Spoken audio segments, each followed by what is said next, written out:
faz um filósofo? Difícil de dizer, mas se for para dar uma resposta simples, talvez valesse a pena pensar no filósofo como o profissional do pensamento. Por que profissional do pensamento? Porque a filosofia é uma atividade de pensamento. E nesse sentido, todo mundo é filósofo, todo mundo pensa, todo mundo se coloca questões, todo mundo se coloca problemas sobre a vida. Mas há algumas pessoas que fazem disso a sua profissão, o seu trabalho, e fizeram isso ao longo da história da humanidade. Então, talvez pudéssemos dizer que o filósofo é justamente essa pessoa que faz da sua vida uma dedicação ao pensamento, uma dedicação a pensar os problemas que são às vezes grandes, às vezes pequenos, e que afligem os seres humanos de forma geral ao longo do tempo. Nós conhecemos a imagem do filósofo. É um bizarro profissional, mas hoje ele está inteiramente integrado na sociedade capitalista contemporânea. Ele tem carteira profissional, paga imposto de renda e, em geral, ensina nas universidades. Em geral, ele ensina, ele transmite as ideias do passado e, com isso, ele se transforma numa espécie de historiador das ideias. Do ponto de vista prático, qual é o trabalho do filósofo? Aí a gente teria que fazer talvez uma certa separação. Porque quando falamos em filosofia, nós estamos pensando, de um lado, numa área do pensamento, numa disciplina do pensamento, numa atividade do pensamento, e falamos em filosofia como falamos em ciência, por exemplo, mas nós também falamos da filosofia como algo cotidiano, como algo prático mesmo do dia a dia.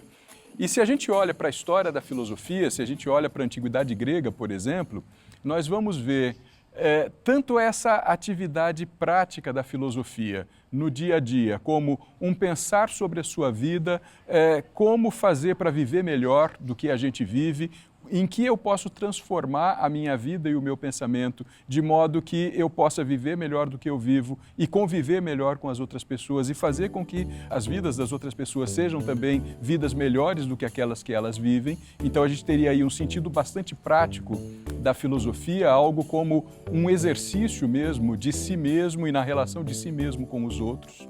O que seria o mundo natural se, por exemplo, no planeta não houvesse nenhuma pessoa para qualificar, para interferir, para, né?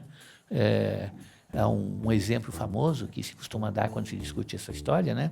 Que é a questão de, por exemplo, um terremoto, uma coisa que causa grande transtorno, né? Supondo que aqui fosse um lugar absolutamente deserto e sem nenhum ser vivo, né? Um terremoto seria aquilo que se definiria como um movimento de massas, né, de terra, ou seja, apenas no seu significado estritamente material e objetivo, né, sem qualquer tipo de ligação, né, que não fosse, talvez, um conhecimento abstrato, né, com aquilo que temos. Ora, o mundo humano não é assim. No mundo humano, as coisas não são apenas coisas, no sentido de fatos neutros, né? As coisas trazem sempre uma significação, né? Nous vivons, vous le savez, dans des sociétés laïques.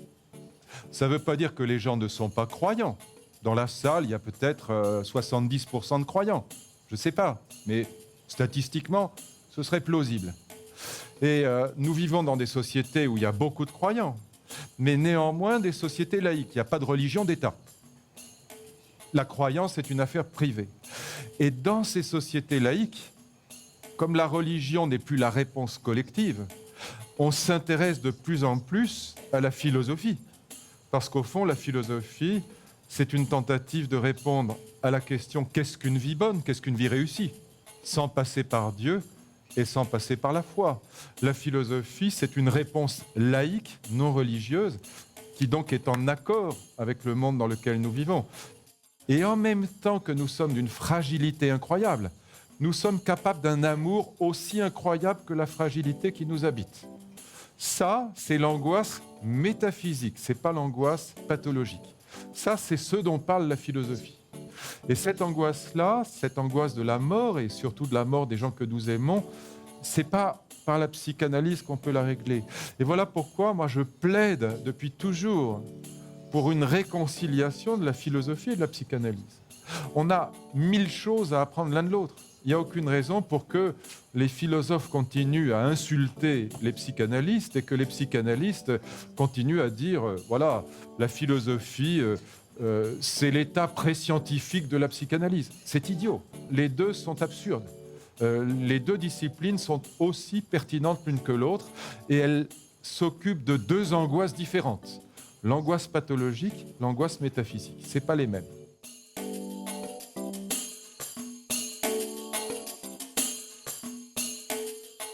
Mas uma coisa que me parece importante de destacar, de deixar claro, é que a história da filosofia é uma história que a gente poderia chamar talvez de tipo cumulativo e não de tipo progressivo.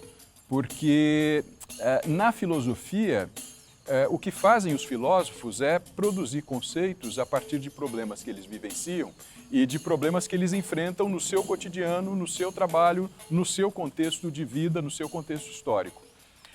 E não necessariamente nós temos uma evolução nesses conceitos.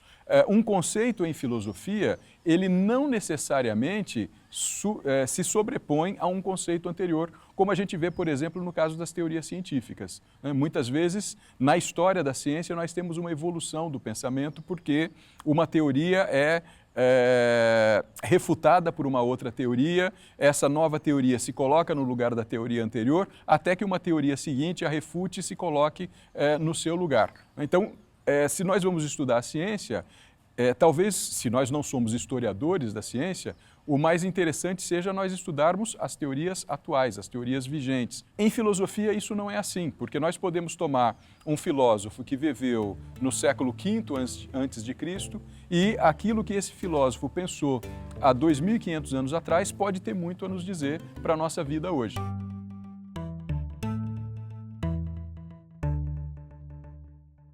Se formos dar um exemplo, a noção de democracia. Democracia no Brasil hoje é um problema político importante de ser enfrentado, de ser trabalhado, de ser discutido. O que significa sermos um país democrático? Somos, de fato, um país democrático? Aquilo que nós praticamos no Brasil é democracia?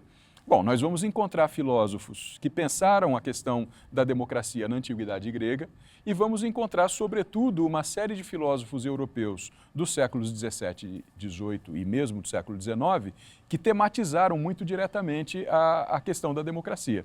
Evidentemente que nós vamos encontrar neles ferramentas interessantes para pensar o nosso problema atual no Brasil.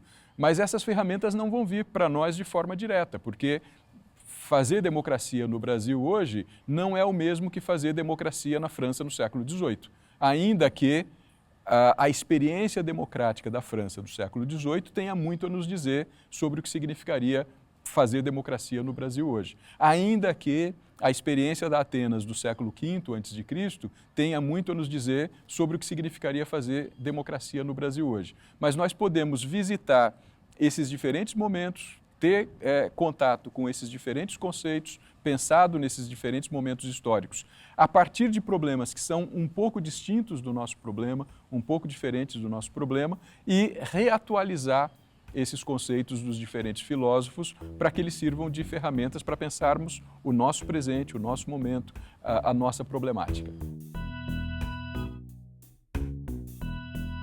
Escolha. Essa é a palavra-chave. Se você observa, eu não posso avaliar a conduta de um outro animal sob padrões éticos. É boa, não é? É decente ou não é? Aliás, me lembrei, Karl Marx, no século XIX, grande filósofo alemão, dizia algo decisivo. Ele dizia que o pior dos tecelões, alguém como eu, que não tece direito, o pior dos tecelões sempre será melhor do que a melhor das aranhas, que faz teias magníficas. Porque embora o pior tecelão ele não consiga fazer uma teia como a aranha faz, a aranha só consegue fazer a teia daquele modo. Ela só consegue repetir. Inclusive porque a aranha tem um defeito. Ela nasceu sabendo. Isto é, ela nasceu pronta. Ela já faz a teia como a mãe fazia, a avó fazia, a bisavó fazia. E isso é uma limitação. Nós temos uma grande vantagem. Nós não sabemos fazendo, não nascemos sabendo e não, claro, não nascemos prontos. E desse ponto de vista, nós somos capazes de fazer de outro modo. Aliás, uma aranha, ela faz teias magníficas, mas ela só faz aquela teia daquele jeito, a menos que uma força externa haja sobre ela. Aquilo que Darwin chamou de mutação, né, por ambiente ou por pressão, aí você tem uma mudança. Nós não. Nós somos capazes, e aí o Clóvis lembrou bem, de fazer o mundo tal qual ele está. Aliás, esse mundo que hoje temos resulta das nossas escolhas. Não há uma divindade ou divindades, no meu entender, nem no dele, que vieram e disseram assim será. Ao contrário, ele resulta, esse mundo, como ele é, a nossa conduta coletiva, a nossa convivência de escolhas que fizemos. Desse ponto de vista, se assim ele pode não ser do modo como é, porque se nós assim o fizemos, podemos fazê-lo de outro modo.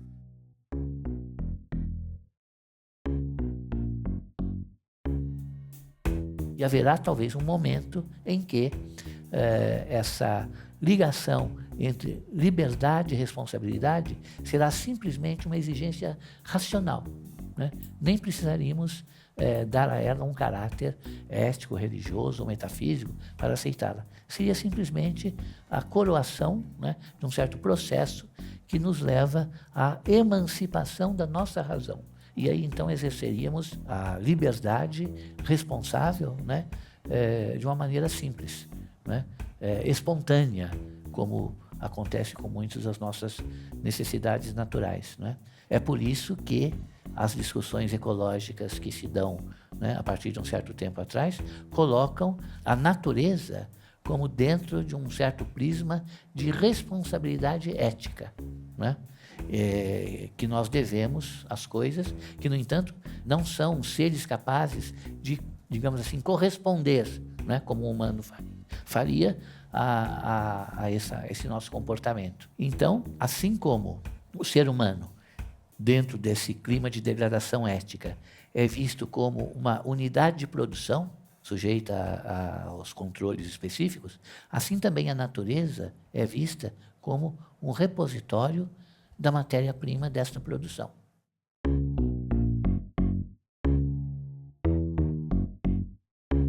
Ética não é um saber acabado.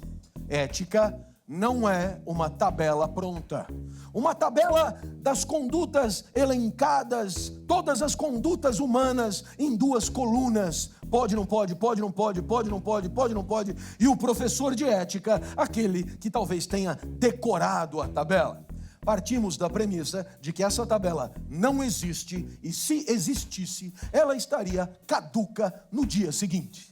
Porque no dia seguinte estaríamos diante de situações inéditas que teriam tornado a tabela obsoleta. Razão pela qual acreditamos que ética tem a ver com liberdade. A possibilidade que temos de escolher como queremos conviver. A ética parte de uma premissa. A nossa convivência pode ser diferente do que ela é. E, portanto, a nossa convivência pode ser melhor do que ela é. A ética é a inteligência compartilhada a serviço do aperfeiçoamento da convivência. Se nós quiséssemos fazer uma divisão que é um pouco, talvez, grosseira ou esquemática, entre a questão do conhecimento como um processo intelectual e a questão de um outro tipo de contato com os outros, com as coisas, com o mundo, que passa muito mais pela afetividade e não exige requisitos de conhecimento de caráter lógico e outros do mesmo tipo, nós veríamos, então, que a maneira pela qual nós poderíamos contornar, não é, essa dificuldade de chegar até o outro e de fazê-lo presente na nossa vida, é justamente substituir a pretensão do conhecimento objetivo, por uma certa associação afetiva que, na filosofia contemporânea, se fala muito, se designa muito com essa expressão. Estar com o outro e aceitá-lo, viver com ele, não significa que nós o conheçamos. Eu diria que não tem nada, nem ninguém mais dentro do tempo do que o próprio filósofo, ainda que ele seja obrigado a quase que entrar numa máquina do tempo, né, para ficar fazendo essas visitas aos diferentes momentos históricos, mas só faz sentido ele fazer isso porque ele está pensando o tempo presente, os homens presentes, o mundo presente.